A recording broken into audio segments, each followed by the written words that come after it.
incontestable. Deuxièmement,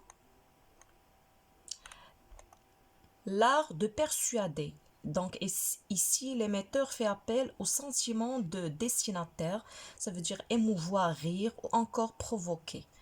Et la dernière, c'est l'art de convaincre. L'auteur fait appel à la raison du destinataire, mais sans utiliser des faits scientifiquement. Donc maintenant, qu'est-ce que ça veut dire argumenter? L'objectif du discours argumentatif, il consiste à propos d'un thème, un sujet, de soutenir une thèse, ça veut dire un point de vue, une opinion, ainsi de suite, qui répondre à une problématique. La problématique numéro 1. Il faut convaincre un adversaire, soit pour modifier son opinion ou son jugement, soit pour l'inciter à agir. Donc voilà quelques exemples pour mieux faire comprendre ces notions.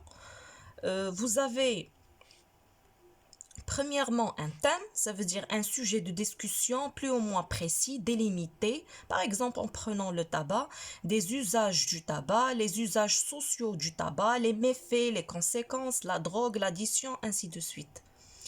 Deuxièmement, une problématique qui est formulée sous forme d'une question à propos du thème. Le tabac, est-ce qu'il est dangereux? Pourquoi les jeunes gens fument-ils? Quels sont les usages du tabac? Et dernièrement, une thèse, ça veut dire une réponse à cette problématique, une prise de position tranchée ou nuancée. Oui, fumer c'est dangereux, c'est pas dangereux, tout à la fois la quantité, le type de pratique et l'attachement au produit nuance le pronostic.